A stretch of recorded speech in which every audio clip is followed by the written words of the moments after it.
I'm T. Eric Monroe, photographer, skater, author, father, asshole, lover. Nah, just joking.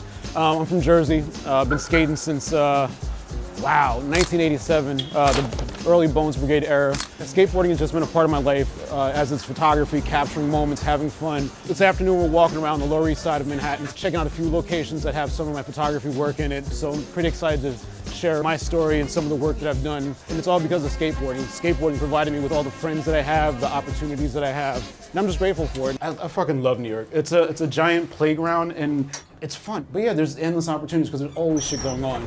It's my Missy Elliott and Little Kim piece. Yeah.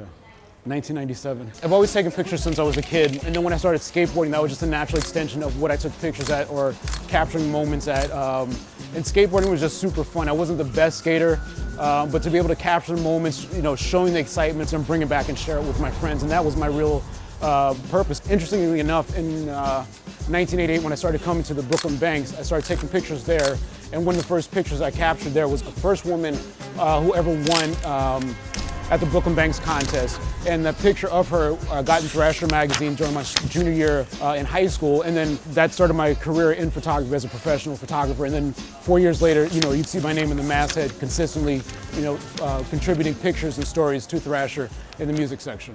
Summer of 1992, there was the MTV Beach Bash in New Jersey, and there was they had a big skateboarding, rollerblading area, and then they also had a concert area. Das FX and Crisscross, they hooked me up with the stage manager to get a pass.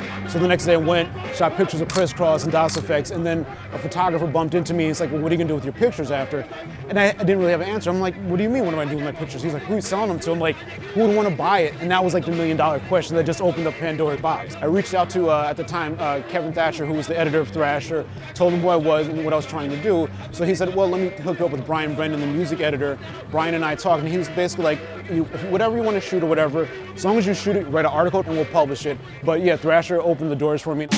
And for me, it was a lot easier to capture a musician or an artist or a person rather than an action shot. Because back then, for the majority of my career, I paid for everything out of pocket. So to get a pose moment or find a moment and take that moment, it was a lot less film than non-shot that you're referring to. I only had a 28mm lens at the time, but I knew I could get almost that, not necessarily fisheye, but fisheye enough shot if I got down enough and just lean the camera slightly back so it distorts it just enough, and then pull back just enough and light it right, you can get everything in focus. And again, that's a skate, you know, type of picture. You know what I mean? Like skateboarding makes you think in those terms.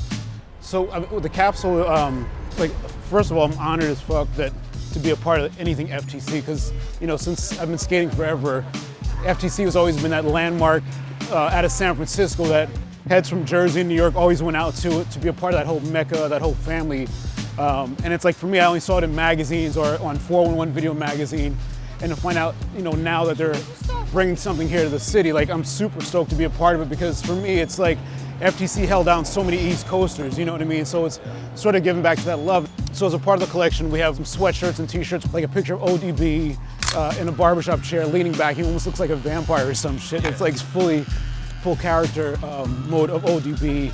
A shot of Tupac from 1994, you know, with a super beautiful smile on his face with a blunt in his mouth, that was shot in Harlem, in an area where he actually grew up in Harlem while he was in elementary school.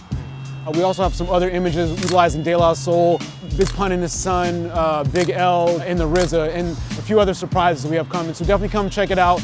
I'm super grateful to FTC to be here in New York City and be a part of this whole community because we have so much love for FTC. So come down and check it out.